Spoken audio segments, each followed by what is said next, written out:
just to make sure that everybody's on the same page. So, when we got past the loop of Henle, we're starting to get into the distal tubule and the collecting ducts.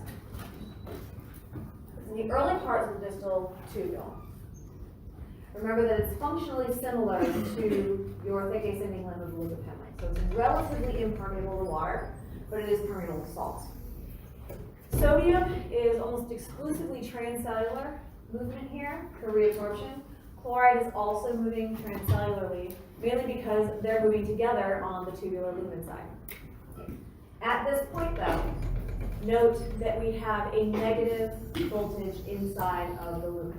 Remember, it was a positive luminal voltage compared to the interstitial space when we were in the thick ascending limb of the loop of Henle. Now, because of the movement of all of the ions, we have a more negative value when we get into the distal tubule.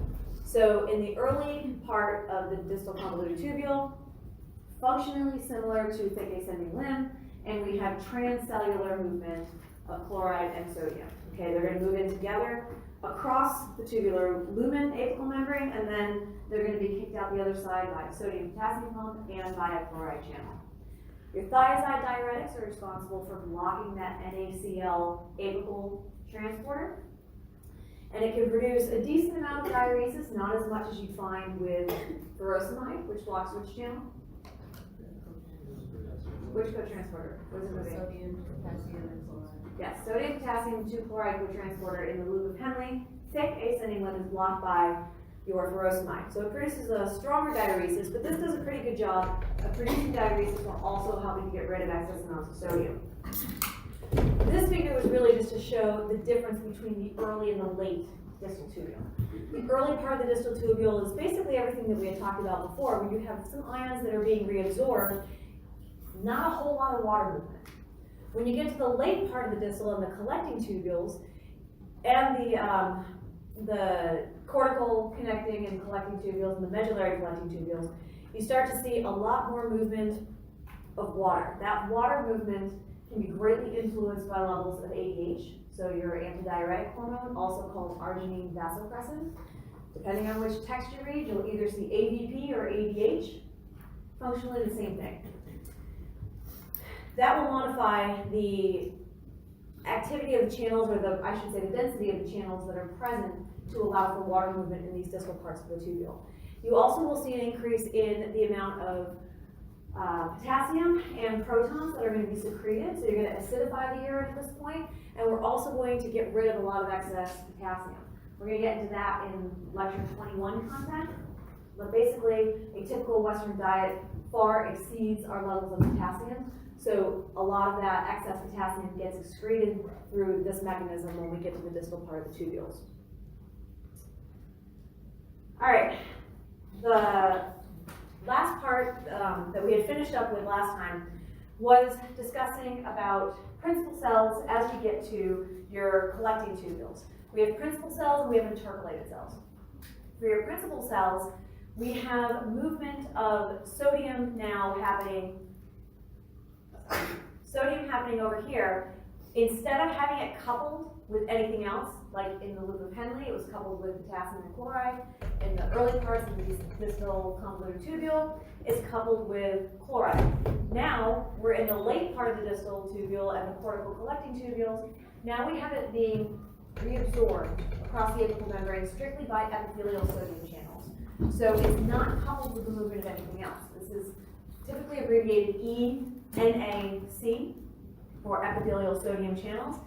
These are located on the apical membrane. There are also potassium channels that are going to be present on the apical and also on the basolateral membrane. That's not shown here, but it will show up in another figure that's coming up. So let's just, we'll just add this. Okay. There are also potassium channels on the basolateral side. So what we have here is we have the opportunity to secrete potassium in so that we can get rid of excess amounts of potassium. We're still reabsorbing sodium. We are also reabsorbing chloride here, but we do have some chloride that's going to be able to go through anything that's inside the cell, can be going to be reabsorbed through that channel. But what else do you notice about the luminal voltage here? it's much more negative. Okay, so if it's much more negative, how's chloride gonna move? Active transport. Actually, in this case, it's gonna move, is it gonna move through the cell or in between? In between, why? It's negatively charged, it's gonna be repelled. So chloride is gonna move paracellularly once we get to the principal cells in the cortical collecting tubules, okay? Mainly because of this more negative luminal voltage, so it'll push it to move paracellularly down its electrical gradient. Spironolactone was an example of an aldosterone antagonist that I had mentioned at the end of last class, and amiloride was the one for the sodium channel blockers that I mentioned. Amiloride is considered a potassium sparing because it doesn't directly affect potassium movement, but it will allow for excess amounts of sodium to accumulate in the tubule and therefore retain some of the water. Aldosterone antagonists we're going to get to in just a little bit, mainly because what does aldosterone do? Promotes which way? Just for movement of sodium. It's going to want reabsorption. Aldosterone is there if you have like a drop in fluid volume, blood volume, drop in blood pressure. This will help to promote reabsorption of sodium and therefore also water. So we're going to get to that mechanism of action in a little bit. But some of these types of diuretics can function by inhibiting aldosterone so that it can promote natriuresis. So that just means sodium showing up in the urine. Okay, so that's a recap of the stuff that we had finished up last time. Is that a little bit more clear? Because I felt like we were a little rushed when we got toward the end. Early distal, sodium and chloride, both moving transcellularly for reabsorption. Principal cells in your collecting tubules, sodium is still moving transcellularly, chloride is primarily moving paracellularly. Okay, they're still both being reabsorbed. In this same location, late distal and cortical collecting tubules, as well as your medullary collecting tubules. I'm sorry, when Yes. you see these slides, the chloride that is in the cellular, in the cell that's moving into the interstitial fluid, what is the mechanism by which that one's moving? Is that just reabsorption? That's a negative intracellular voltage compared to its electrical gradient. With the chloride, this chloride? Yes, no, I know what you mean. The mechanism for it going is just the same electrical gradient, but it's excess amounts of chloride that do Inside the accumulate cell. inside the cell. Yes, that need Okay. to get out. Thank you. All right, so. Mine moved on, yours didn't. What kind of channel would that be? It's just a chloride channel. Okay. Yeah. Okay, there we go. All right, so when we're looking at intercalated cells, we have alpha and beta, so that's A and B intercalated cells. They are going to function with similar channels, but different effects. Can anybody see how these two are related to each other?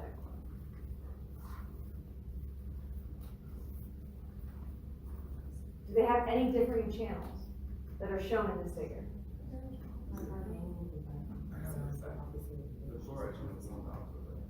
Well, there's bicarb chloride, there's bicarb chloride. Well, the top one's going to the limit, not the. Exactly. Functionally, they're mirrors of each other. Okay? So, when we're talking about chloride reabsorption, that is happening here in your beta cell because chloride is moving in and then it will be reabsorbed through, it'll be reabsorbed through the channel down on the bottom left. It does this in exchange for bicarbonate. So this would actually cause bicarbonate to be secreted into the lumen. Okay? Your type A or alpha intercalated cells, their primary job is to acidify the urine. Okay? They're going to acidify the urine by two different mechanisms. You have a proton pump, so your H plus ATPase, and you also have a proton potassium exchanger that's also fueled by ATP. So these are going to show up again when we start talking about acid-base balance in the lecture 22 content, but I wanted to introduce it here so it's familiar when we start discussing it later. You get a small amount of chloride that can be secreted into the lumen at this point, but the manner in which it's mostly going to be reabsorbed is going to happen from the type B intercalated cells. So the expression of these, I wouldn't say they're roughly equivalent. There are slight variations in the number of these that are going to be expressed, but effectively they are the same cell with opposite orientations. Okay, so any chloride reabsorption that is happening in the principal cells, right, is happening paracellularly for the most part. You still get, this is also, same thing is happening in the cortical collecting tubules, late distal tubule. You have your principal cells and then you have your intercalated cells. Your intercalated cells are also going to contribute to reabsorption, but there is a decent amount, a little bit of secretion of chloride as well. The net movement is reabsorption in this part of the nephron, because you have principal cells that are moving like 70% of it into, to get the secretion as well, potassium secretion and chloride reabsorption, but you do get some of that occurring in your type B intercalated cells. This is the bottom half of the figure that we looked at last time from the boron book that shows what's happening in the early part of the distal convoluted tubule, and then in the principal cell specifically in the connecting tubule. This one showed those two potassium channels. Okay, that wasn't shown on the previous one from the Dighton book, which is part of the reason why I included this as well, so that you can see that there are potassium channels on both the apical and basal level. So if it's being secreted into the tubular lumen, that means it's going into the urine. Yes, yeah. At this point, pretty much anything that you're going to be secreting in likely will show up. You can still have some reabsorption for certain things like urea, water, but you're not really going to see that for sodium and potassium. By this point, most of your sodium should be reabsorbed. Most of your potassium will have been secreted and isn't going to be reabsorbed later. In this case, what would be the function of the basolateral potassium channel?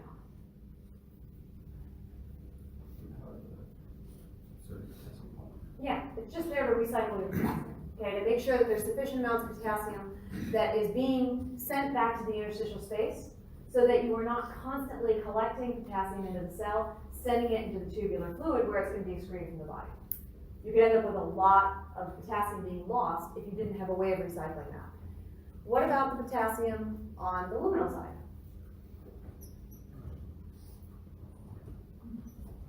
You get rid of excess amounts of your potassium. Okay, so this will come into play. If you happen to be on a low potassium diet, you might not actually utilize the secretion pathway. You wouldn't necessarily be secreting as much potassium. We do that mainly because we're consuming a much higher load than is necessary. And potassium balance is very important, as we remember from cardiovascular. So, by the time you get to this section, you only have maybe 8 to 10% of your sodium chloride load getting to the distal part of the nephron, right? You've already reabsorbed a whole bunch of your sodium. Most of it in your proximal tubule. How much, what percentage roughly? 67. About 67%. What about the Henley? About 25%, about a quarter. So you're looking at about 10%-ish left that is going to show up in these sections of the later part of the nephron. Then the remaining section will actually show up in the urine. So you'll have very small amounts of sodium load in the urine. There was one diuretic that we mentioned as in terms of the distal part of the nephron that affects one of these channels. Which one? So amiloride will affect where?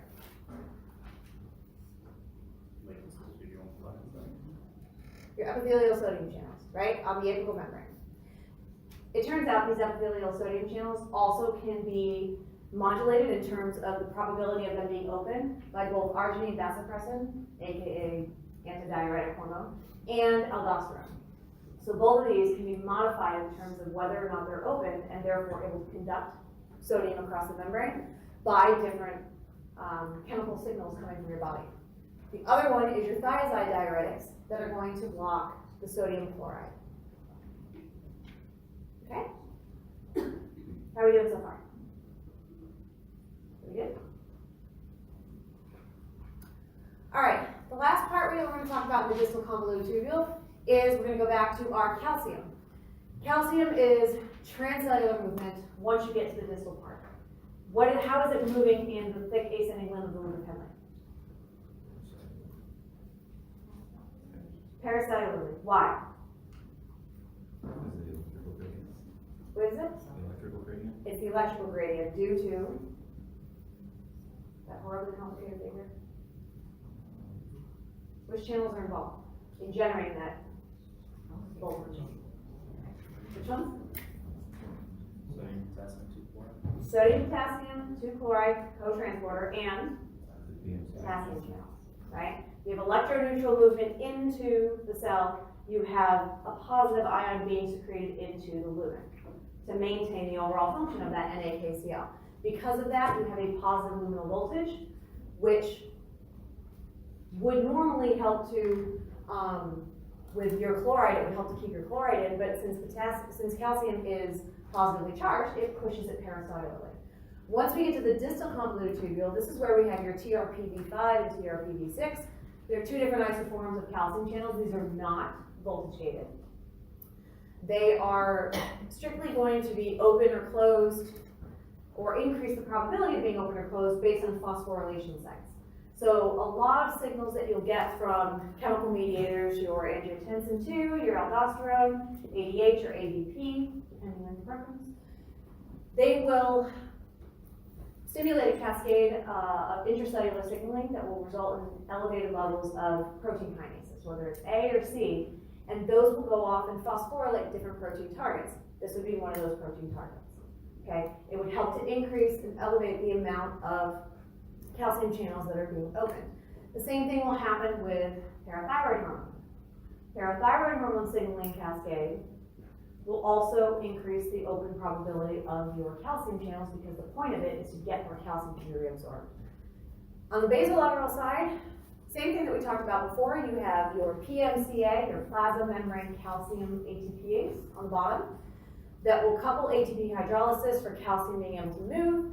You also have a sodium calcium exchanger, which functions to a little bit of a lesser extent. Your calcium ATPase does the brunt of the work, but it's kind of coupled with your sodium calcium exchanger. So NCX, sodium calcium exchanger, that also functions to help move calcium out on the basolateral side. That'll actually likely come into play when we start talking about different diuretics, which are coming up here. So, we talked about furosemide already. Furosemide is going to have an effect on calcium movement by affecting the sodium potassium chloride transporter.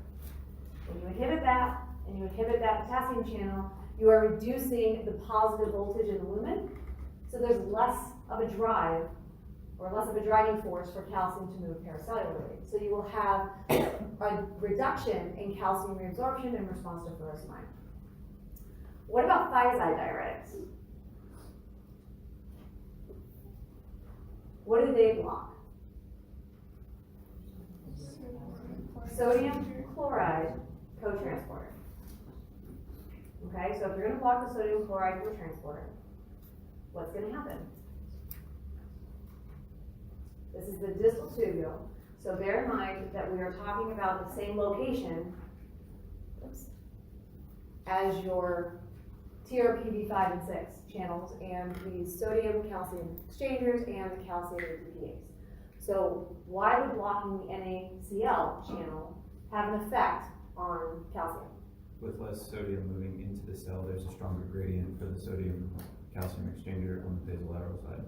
And what would that do if you increase the gradient or the driving force for sodium to move in More exchange sodium for calcium? means more calcium back out. More calcium back out, which means more of a driving force for calcium to come in. Okay?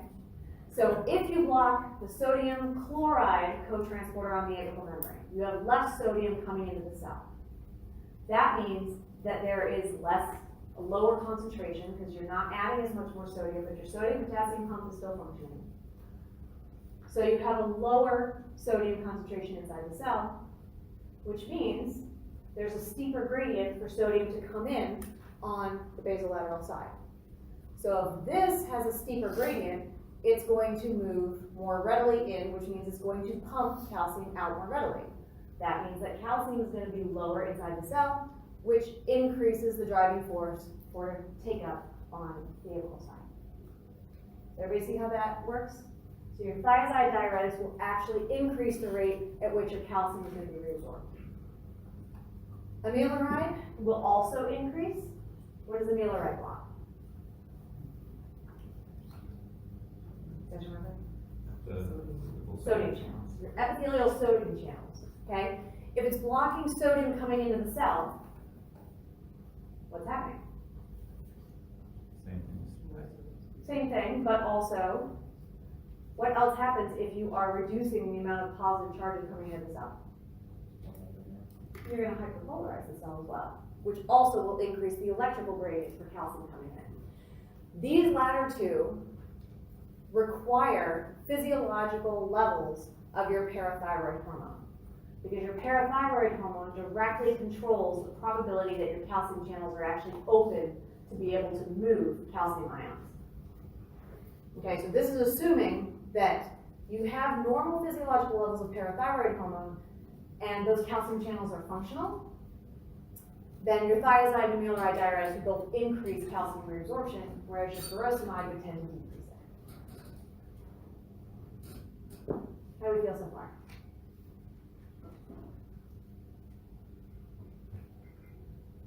All right. Explain the thiazide one, Yeah. So thiazide diuretics, so imagine over here, we have our NaCl channel, okay? Normally, what's going to happen is co-transporter. So they're both going to move in together.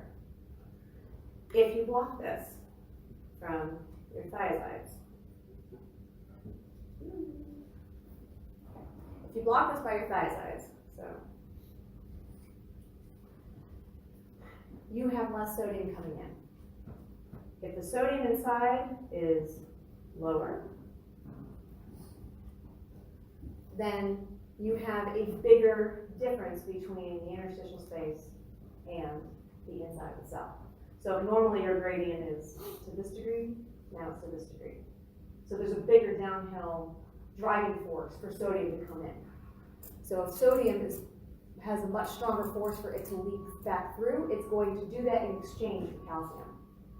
So more sodium coming in means more calcium leaving the cell across the basolateral membrane, and as long as those calcium channels are open, now you have low calcium inside, you have a stronger driving force for calcium to be taken out.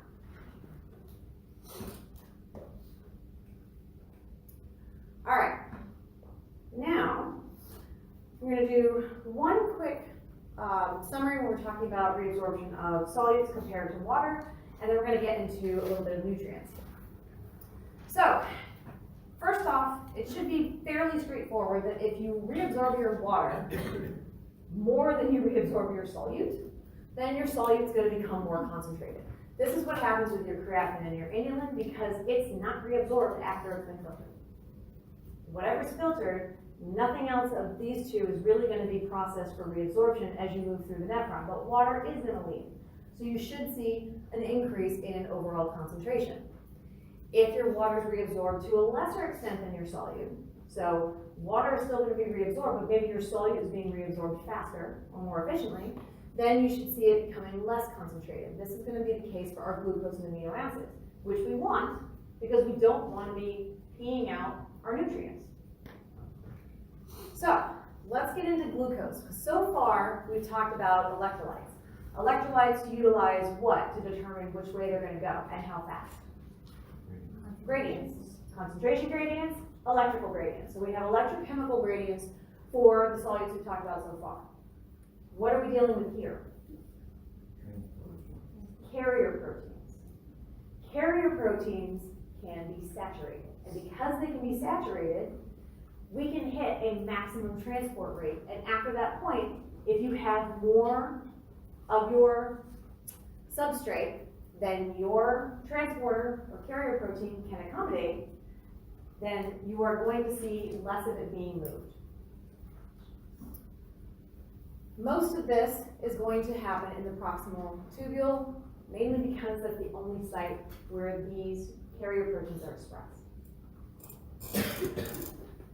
All right, now for this figure, this one actually came, I found this, it came from a Pearson textbook, but I wanted to show this one first because it gives you a nice little dashed lines to show you the transport maximum as well as the stuff that's going to eventually show up in the excretion.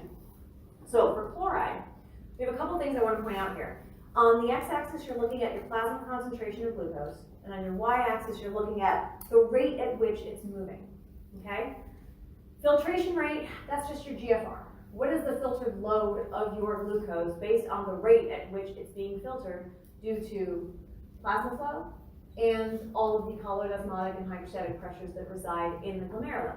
So that is going to have a direct relationship because the higher up you go in concentration in the plasma, the greater the filtration. Okay?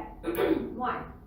If you're looking at filtered load, how do we calculate filtered load of a particular molecule? We took the concentration of the plasma and multiplied by GFR. So the purple line here shows your reabsorption. So in theory, we should have filtration occurring and then reabsorption being completely in line. So none of it should show up in the urine. The green line down below shows when it should start showing up in the urine. So this is your excretion. And as you see that coming up from 0 on the y-axis, that means that it's starting to show up in the urine. We don't really want this. In theory, based on when you hit your transport maximum, at what point do you hit that transport maximum? Where's the plateau? What X value? About 300, right? So if we're looking here, that's when you hit your transport maximum. In theory, you shouldn't see any glucose showing up in the urine before you hit that transport maximum. Right? If you're not using all of those channels, why are you seeing some of it show up in the urine? Hypothetically, your renal threshold should be 300. Well, because the glucose actually has to bind to the proteins, and sometimes if you're starting to reach that threshold, they may not, it may be passing through the tubule faster than it, you know what I mean? It'll like pass without actually binding to the protein, and then it doesn't get reabsorbed even though it's not totally saturated. Mm-hmm. So what we're talking about here is the entire kidney. All of your nephrons together. All right? So in theory, you should have every single glucose molecule being able to find a carrier protein. Sometimes if you have such a huge load, filtered load, it can bypass available carrier proteins without actually binding.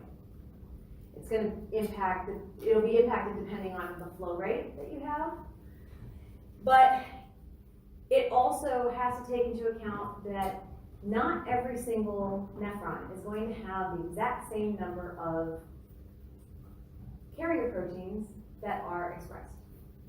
Some are also not going to get the same blood flow. They might have a bigger or a smaller glomerulus, so they might have slightly different GFRs. So because when we're looking at this, we're looking at the entire kidney altogether, that variability between different nephrons processing of glucose is the reason why we actually see a renal threshold somewhere around 180, 160 to 180. Okay? So at this point here, that's your renal threshold, and that means that this is the point at which, if your plasma concentration of glucose is above this, based on how your kidney functions in this particular individual, you will start to see glucose showing up in the urine. It'll be very small, but you are getting insufficient reabsorption of all of your glucose. It should be 0, which means your clearance of glucose should be what? clearance of glucose should ideally be what value? 0. Right? Because your clearance refers to the virtual volume of blood that is clear of that particular molecule. How do we calculate that? We have to calculate how much of it is showing up in the urine. We shouldn't have any of it showing up in the urine. So if your numerator is 0, then your equation is 0. So your transport maximum, specifically for glucose, is roughly 375. Okay, so 375 should be the maximum rate at which you are able to transport glucose. That means your renal threshold should calculate roughly to about 300 at a GFR 125 per minute. Your actual is significantly lower than that because we're looking at your kidney as a whole.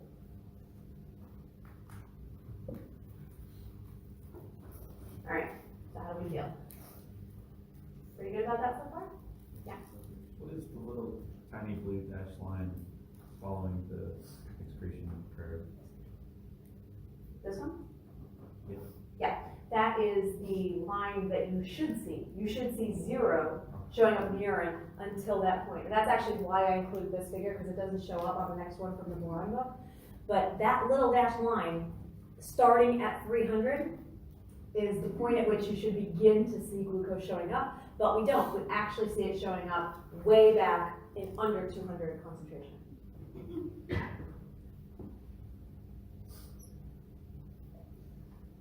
All right, so this figure is basically the same thing, but it's from the boron book.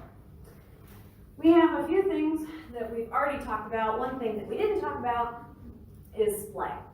So threshold is simply what is the concentration of that particular molecule, in this case glucose, in the plasma, after which you start seeing it show up in the urine. That is your renal threshold. That is the maximum concentration from your blood that your kidneys are able to process for reabsorption. After that point, you start seeing it show up in the excretion. Your saturation is what we're seeing here with your TM, that's your transport mass, the red line when it becomes a plateau there. That is, you saturated all of your carrier proteins. The splay is just the difference between the reabsorption and hitting that transport maximum and the beginnings of being able to see it show up in the urine. So there should be 0. There would be 0 if you didn't start seeing excretion until you saw the maximum here. If your excretion came at the same time that you saturated, then your splay would be 0. But because you see it showing up in the urine before you've hit that saturation, that's the difference, that's the splay. It's just the difference between sub-saturated movement of glucose being insufficient still to reabsorb all the filtered load that comes through. Now, in terms of clearance, what did we say about clearance of glucose? What is it ideally supposed to be? 0. That can change based on the concentration that you have in the plasma. At normal values, so physiological values, we're looking somewhere around in here.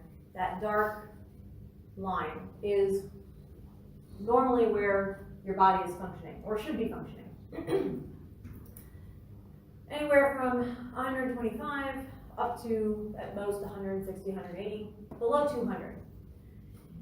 As you get plasma concentrations of glucose above 200, you start to see the clearance increasing. It's not going to reach the clearance of inulin unless you were ridiculously high. Why is that? Some of it's still going to be reabsorbed. Some of it is still going to be reabsorbed. So even if you have stuff showing up in the urine, it's still going to be less than just being filtered and nothing being reabsorbed. Okay?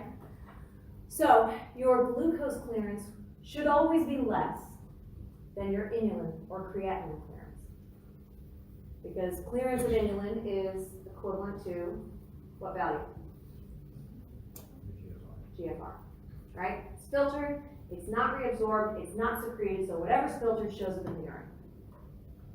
Glucose will be below this line.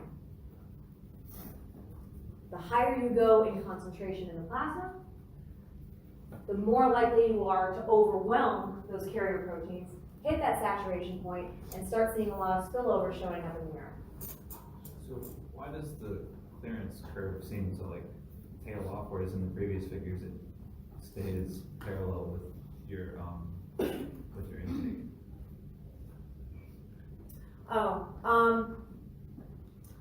Matt, I don't actually remember which experiment this one came from. I feel like this one came out of rats, but you mean why is it seeming to kind of Like not really plateau, but sort of Yeah. decrease in slope? Yeah. That's a good question. It could very well be that this is just the plot from the experimental results and that the actual data that they had didn't create a complete curve. But because you've already saturated your transporters. Right. So everything after that, in theory, should be able to go through. But depending on the rate at which you have GFR occurring, the rate at which you are dilating or constricting your arterioles, you can also change GFR, you can change the filtration rate at these higher concentrations. So it also depends on the osmolarity and the other effects, because this is going to increase the osmolarity of blood, or osmolality of blood. What's going to happen if the osmolality goes up? You're going to want to have water being reabsorbed as well, right, to try and dilute that. You're also going to want to promote the excretion of other solutes. So you're trying to balance the osmolality inside the body, having this extra glucose load as well. So I think some of that would have to do with the interplay of the other factors that would happen inside an actual body. You would see that linear relationship if you took the nephron and put it in your back. Good question. All right. Question for you. Nephrectomized patient. So nephrectomy, you just took one kidney out. Okay. Uncontrolled diabetes. You have a GFR, you have a plasma glucose concentration in milligrams per mil, and you have a transport max, which I will scroll down to. Basically, I'm asking you, what is the excretion of glucose in this particular patient, given a GFR of 90 milliliters per minute and a plasma glucose concentration of 2 milligrams per mil.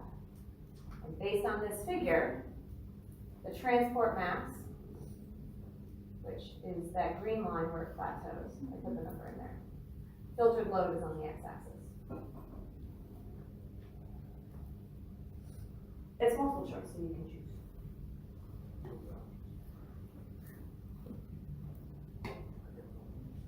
The multiple choices down there. 0, 30, 60, 90, 120.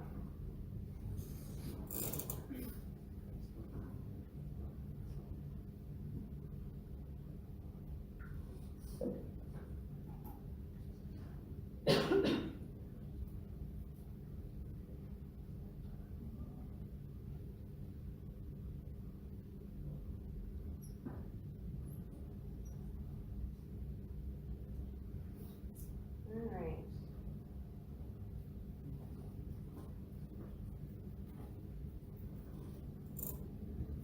Not 10 more seconds.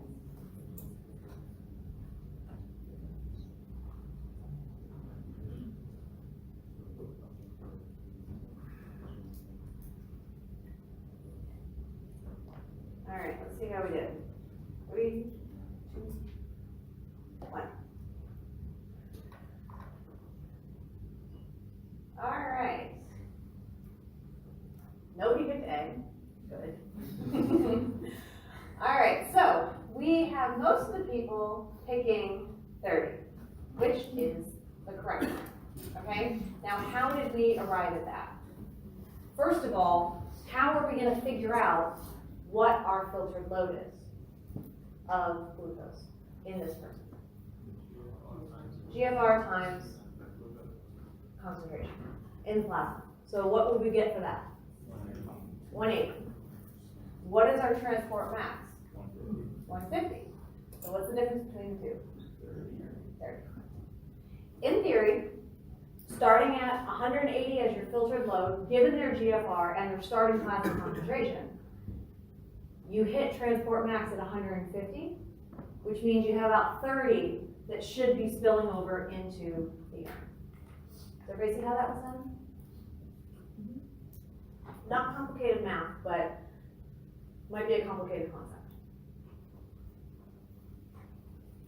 All right. Now, this is one of those figures that will explain why we have 104 slides in the slide deck, and they're not individually 104 slides, okay? So, reabsorption of your water and solutes that are coupled to sodium reabsorption. This is happening most places along your nephron. So, I guess to start off, we have our sodium potassium pump. That's not going anywhere. That's going to be in every single cell. And when we say the basolateral membrane, it's important to note that this is your basolateral membrane, and so is this, because it's any part of the membrane of that cell, that polarized cell, that is in contact with interstitial fluid.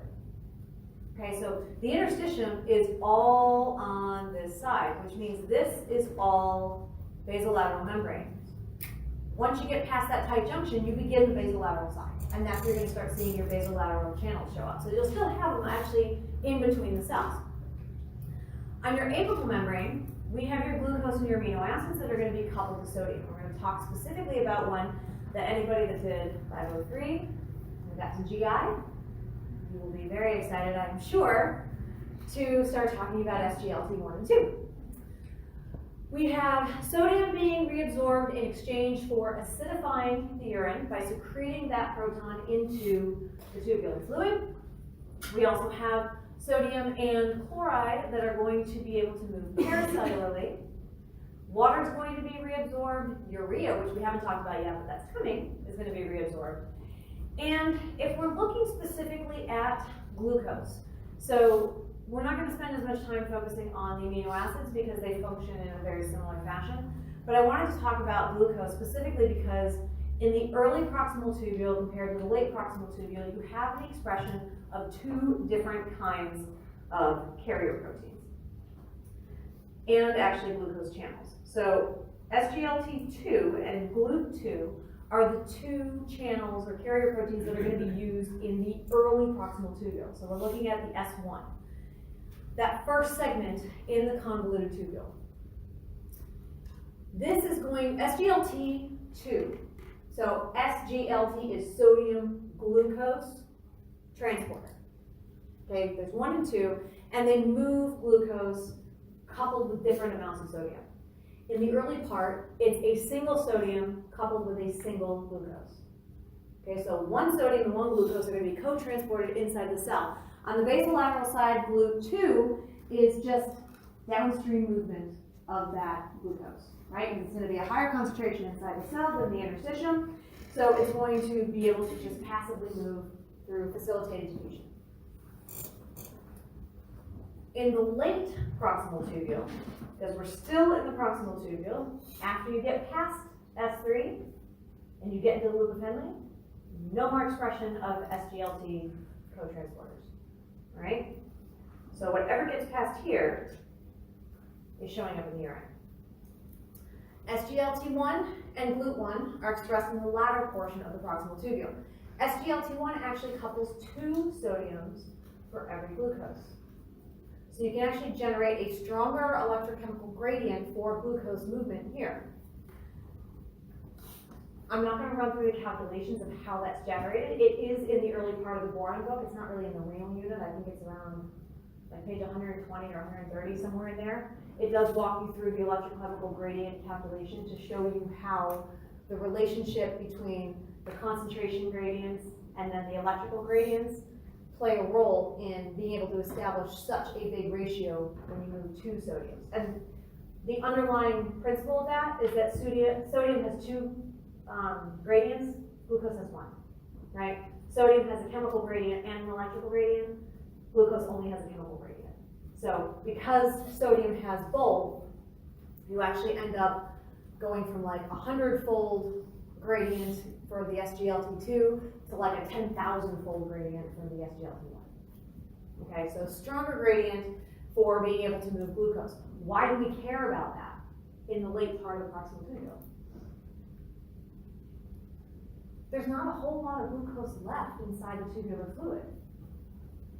We need to make sure that we can still get that last little bit taken up by the cell so that it can be reabsorbed into the body. All right, so SGLT and GLUT2s in the early proximal tubule couple a single sodium and a single glucose across the apical membrane and then facilitated diffusion on the basolateral membrane. When you get to the late proximal tubule, now you're moving 2 sodiums for every glucose, but you still have facilitated diffusion on the basolateral side. This is akin to what we talked about when we get into gastrointestinal, or for those of you that haven't done 503, this is what we've got to talk about when we get into gastrointestinal.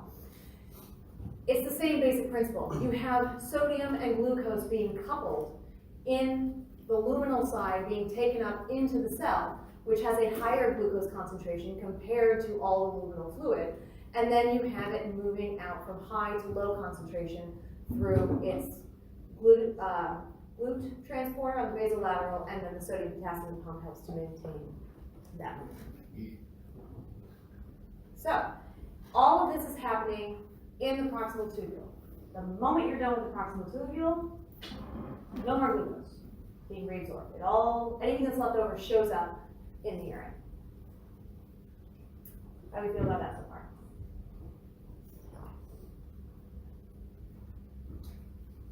Okay.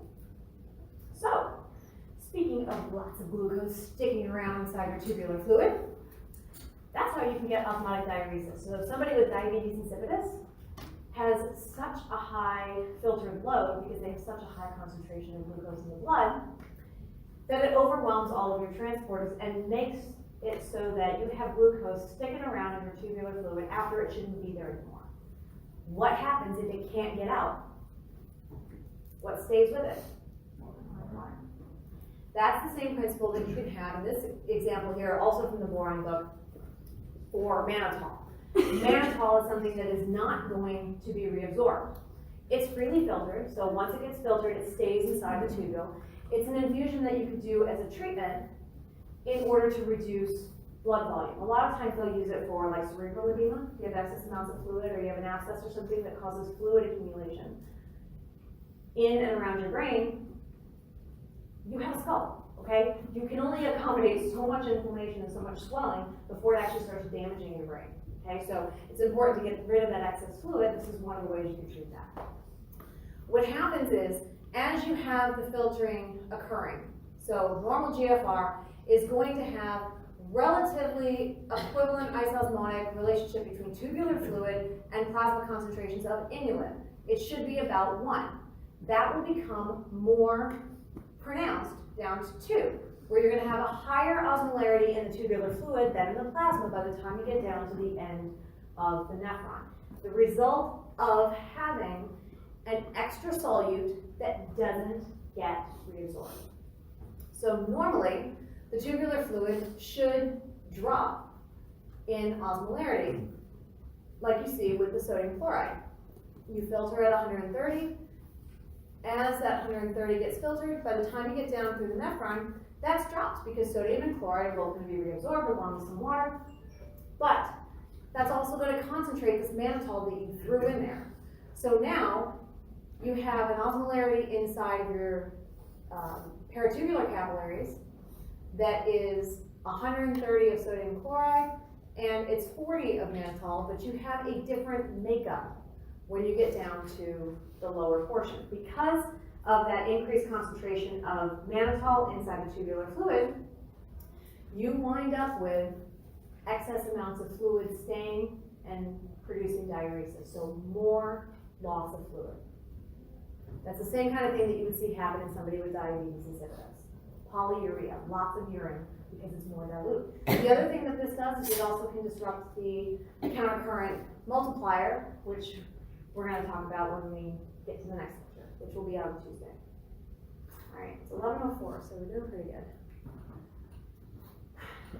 Urea. urea is a waste product, but that doesn't mean you don't still need it. It does serve a function. Urea is one of those molecules that we talked about before, that you have something that can be freely filtered, and then some of it can be reabsorbed and some of it can be secreted. When we were talking about those calculations in the very beginning, we were discussing strictly net movement. Urea is one of those ones that will be reabsorbed and it will be secreted. The secretion typically happens in the thin portions of the loop of Henle. Since the thin portions of your juxtamedullary nephrons are bigger than the cortical nephrons, you get a stronger, bigger gradient happening by the movement of urea. So you're actually going to be able to move urea into the thin descending and thin ascending limb of the loop of Henle. And surprisingly, where is it coming from? It's being reabsorbed from the medullary collecting ducts. You will see reabsorption of urea from the collecting ducts, and some of that that's being reabsorbed will be secreted back into the thin segments of the loop of Henle. So you will see some reabsorption happening up in the proximal tubule, and you'll see reabsorption happening when you get to the distal portions in the outer and inner segments of the medullary collecting duct. The thin segments of the loop of Henle is the only place that you really see that secretion happening. This is going to become important when we start looking at the gradient inside the medulla of the kidney that's going to help generate and maintain that countercurrent multiplier for concentration of urine. In the proximal tubule, most of your urea is going to move paracellularly.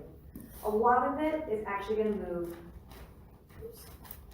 by solid drag. There are some possibilities that you would see some movement transcellularly and paracellularly, but for our purposes, the bulk of the movement of urea occurring in the beginning, that's like half of the urea that's going to be reabsorbed, is happening just following along with water. It's a pretty small molecule, so it can pass right through those tight junctions. So half of it is really going to just move across the paracellular membrane. In the thin descending limb, this is actually going to be important because the thin descending limb expresses the UTA2 on the apical and basolateral membranes. That is a urea transporter. There are like 6 of them. And we're going to talk about the difference of it in just a second. But some urea transporters can be modified in terms of their open probability and their density in the membrane based on chemical mediator coming from the body, like ADH or ABP, but not UTA2. UTA2 is expressed in the thin descending limb. In the thin ascending limb, we have another putative transporter that is going to help with secretion. So we have secretion that we know a lot more about in the descending limb. I have a little bit of an understanding about the ascending limb, but not in terms of the specific channels that are utilized as much. The part I want to bring out about the different types and why this is going to be important really has to do with the reabsorption once you get to the medullary collecting duct. So how are we going to produce a more concentrated urine? You notice that this would be your medullary region, this would be your cortical region, right? So as you move from the cortical region down to the medullary region, the last stop is your inner medullary collecting duct. Okay, IMCD. Again, this is from your Boren book. You have 2 different urea transporters that are going to be expressed here, and they're expressed on different membranes. This UTA1 is the one that I really want to talk about. Mainly because UTA1 is the one that can be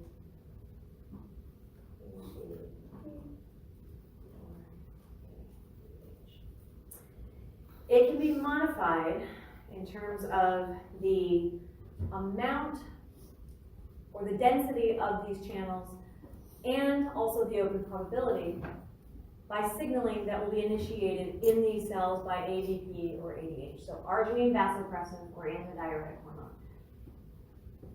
It's also going to have an effect in the same location on different types of aquaporins. But UTA1 is the only target. UTA3 is not. This does not work on UTA3.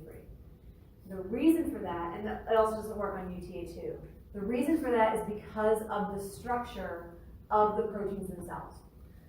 So they all have similar structures in terms of clusters of 3 transmembrane domains.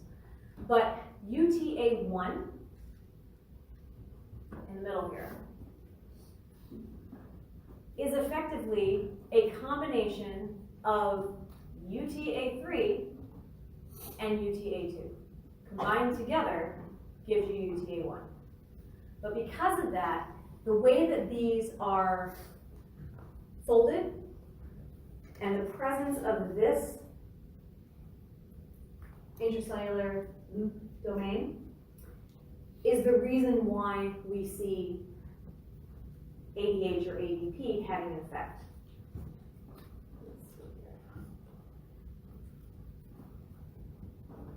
So these little boxes from this paper, the boxes represent pKa phosphorylation sites, typically serines, sometimes threonines, but typically serines.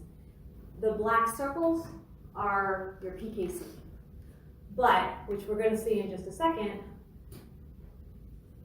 ADP or ADH signals through cyclic AMP, so it activates pKa, so it's going to look at one or both of these 2 black boxes.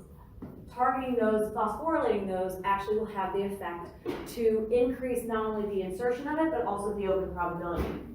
So if you want to activate it by ADP, also known as ADH, the signaling cascade will happen here. ADP binding to its receptor, it's a G protein coupled receptor. So because it's a G-alpha S protein that becomes active, it'll stimulate adenylyl cyclase to convert ATP into cyclic AMP.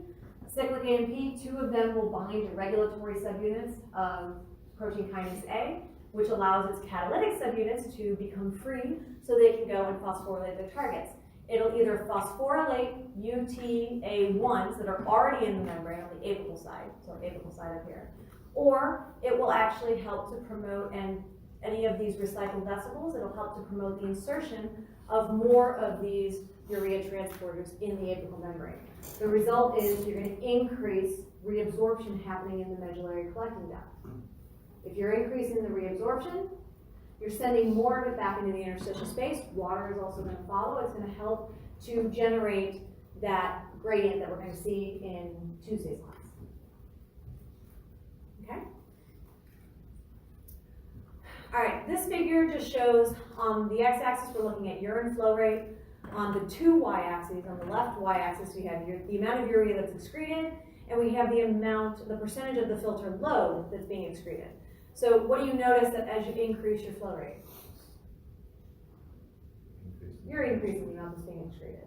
Why? Because you are sending all of your urea through the nephron at a faster pace. More of it is going to be able to escape movement through these channels and show up in the urine. Less contact time. All right. This is just a flow chart that summarizes how sodium reabsorption helps to promote water reabsorption and helps to change the lumen voltage in order to promote the movement, passive movement of chloride and urea. So this just summarizes everything that we had talked about before, but I like summary figures, so there's a really big one at the end. All right, PAH. PAH, if you look at reasonable levels of PAH and you calculate the clearance of it, what is that going to give you a good representative amount for? Renal plasma flow. Why? Because it should be completely clear on a single passage through the kidney. The main reason for that is because a lot is gonna be secreted in the proximal tubule. This is really looking at the movement, how this is actually gonna be coupled. So, once again, this is kind of a tertiary active transport. Sodium potassium pump's gonna generate that gradient for sodium. Sodium at the top will move down its concentration gradient, and it will be coupled with the movement of alpha-ketoglutarate. That's a dicarboxylate. It'll work with any of them, but alpha-ketoglutarate is more prevalent. So alpha-ketoglutarate coming in, now this is the source for the movement downhill into the interstitial space, so that PAH can be secreted or taken up from the interstitial space. These are the two channels. These are anionic transporters, OAT1 or OAT3. These are also popular drug transporters. So things like NSAIDs or penicillin are moved by these. So drugs that block these, like probenecid, would actually reduce the amount of clearance, renal clearance of certain drugs like penicillin or NSAIDs. It also would block PAH from being able to be secreted. Once inside the cell, then it will either be moving across the apical membrane to be secreted into the lumen in exchange for an anion, or it can just move across with its own channel. Now, this is happening in the late proximal tubule. Okay, so right before you get to the loop of Henle, you get a massive amount of secretion. This is the same way that a lot of your drug products are being able to be cleared from the body through the kidney. Okay, so your dicarboxylate or your alpha-ketoglutarate has to go against its concentration gradient because you'll have a higher concentration inside the cell. And then it moves down its concentration gradient to get back out to allow for the fueling of PAH circulating in your blood to be sent into the cell so that it can go down into the tubular lumen. If you look at your titration curve, relatively low concentrations, you'll see it saturate pretty quickly, and you'll see it showing up in an excretion curve relative to your filtered load. But your excretion curve now is higher. It's above your filtered load. Whereas before, your filtered load was higher, and when we're talking about glucose, that excretion curve was below. So that green curve for glucose was down here. Okay.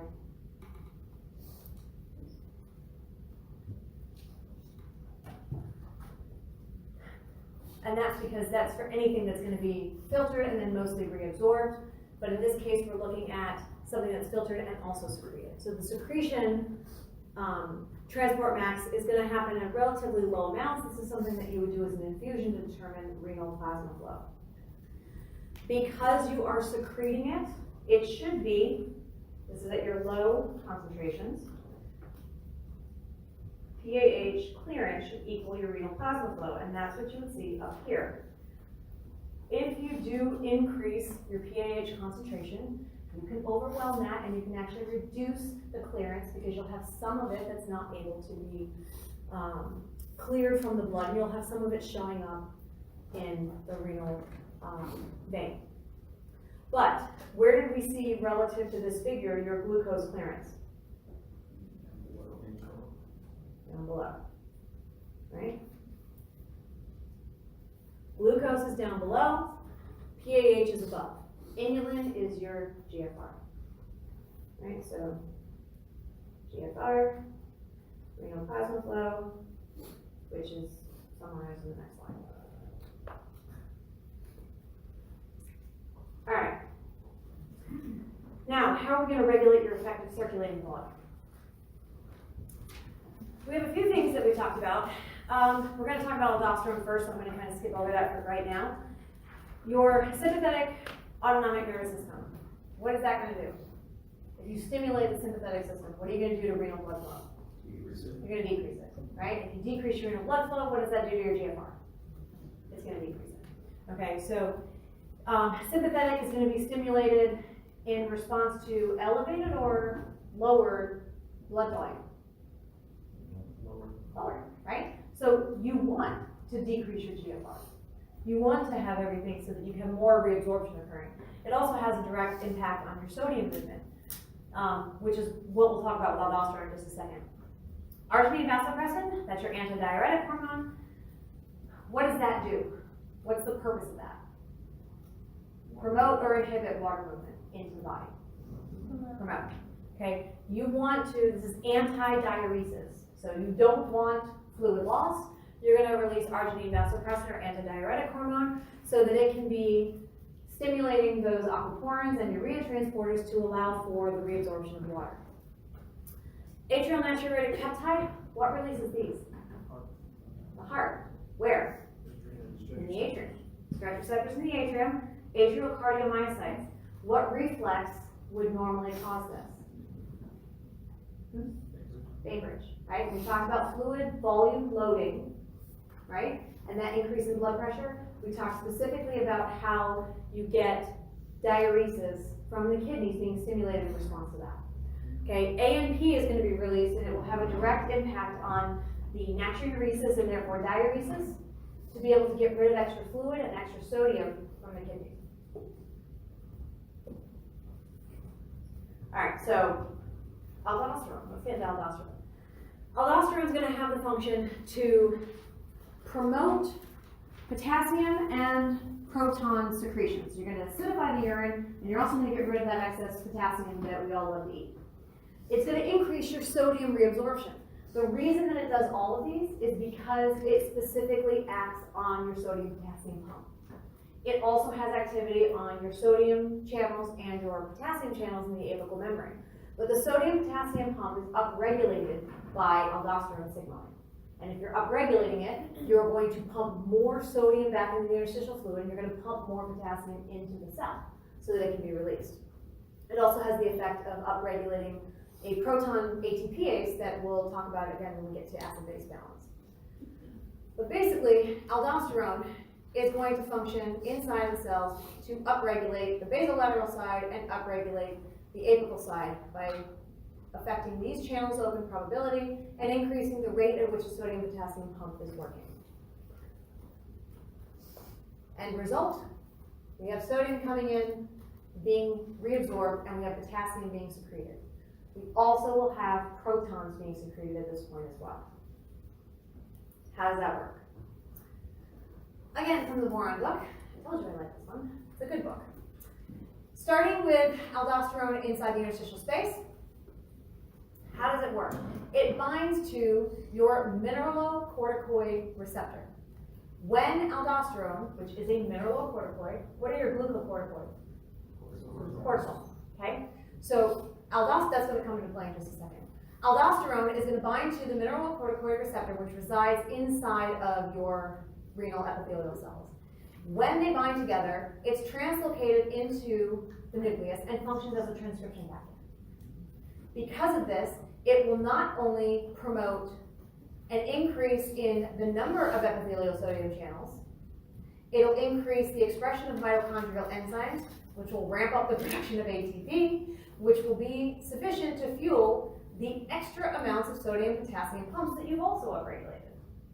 Okay, so transcription factor effects are going to create more epithelial sodium channels, more of your sodium potassium pumps, and mitochondrial enzymes so you have enough ATP to fuel those extra sodium potassium pumps. Okay, so 3 effects of aldosterone binding to its mineralocorticoid receptor. There is a problem if you have a lot of cortisol compared to aldosterone floating around. Now, normally we do. We have more glucocorticoids floating around our body than we do mineralocorticoids. The problem is this mineralocorticoid receptor, not super specific. Normally what happens is cortisol will be coming into your cell and it's automatically converted by 11-beta hydroxysteroid dehydrogenase 2 into cortisone. This happens because of the expression of this enzyme inside your renal epithelium, and it prevents that glucocorticoid from activating the mineralocorticoid receptor. Okay? Because your cortisol is capable on its own of binding to both receptors, and we have a lot more glucocorticoids floating around in our body, if you didn't have activity of that 11 beta HSD2, you no longer will have control over the regulation of the effects of aldosterone. Aldosterone's effects are to do what? Promote sodium reabsorption, which means what else is getting reabsorbed? Water, which means what happens to your volume of your blood? Goes up, which does what to your blood pressure? Right. So, if we don't have a way to sort of neutralize cortisol in the kidneys, we can see too much sodium retention, too much water retention, hypertension occurring as a result of bad activation of this transfer factor, okay? Glycyrrhetinic acid comes from licorice, and it does that. It's a natural inhibitor of this enzyme. Now, we're not talking about you can't eat a little bit of licorice. We're talking if you eat a ton of licorice, or you take this as a medication for something, that will actually inhibit this enzyme and will result in what we just talked about. Excessive amounts of sodium being reabsorbed along with water, which has cardiovascular effects. So, this enzyme is absolutely critical to make sure that the receptor inside of your kidney epithelium is specific for mineralocorticoids. So what happens if we have abnormal production of aldosterone? If you don't have enough, you can have a condition called Addison's disease. If you don't have enough, what does that mean to your ability to, your body's ability to respond to a loss of sodium? You can't. You have what's called sodium wasting. So you're going to end up with loss of sodium. You're going to have hypotension because if you lose blood volume, this is a big regulator in being able to promote sodium reabsorption and therefore water to bring your blood volume back up. So you could end up with hypotension. You could also end up with hyperkalemia because what is the other effect of aldosterone? Secretion of excess amounts of potassium, which a lot of us are consuming on a daily basis just by normal Western diet. If you have too much aldosterone, so primary aldosteronism, that would be something like you had a tumor that stimulates the production of aldosterone in the absence of the renin-angiotensin-aldosterone system. That would be primary aldosterone, okay? That means that something specifically is stimulating aldosterone directly. Secondary would be something stimulating excess production of angiotensin II, and aldosterone elevated levels as a result of that. Conn syndrome is an example of something we're going to talk about in just a second, but it has to do with primary aldosteronism being produced above and beyond what it should be given the normal signaling cascade. That would result in the stuff that we were just talking about. Sodium retention, you'd end up with low levels of potassium in the blood because you're secreting too much of it. You get high blood pressure, and you also get alkalosis because of the effect of aldosterone also on tubular secretion. So if you were to use diuretics too much, so people who want to lose weight and think that if I get rid of water weight, I'll see the scale go down, but it has big consequences for the body as well. Drop in extracellular volume is going to stimulate your RAS system. Elevated levels of aldosterone will actually result in potassium depletion. Aldosterone also stimulates that proton ATPase to promote secretion, to acidify your urine, but a consequence of that is that it also produces excess amounts of bicarb for reabsorption and new bicarb. Again, coming in lecture 22.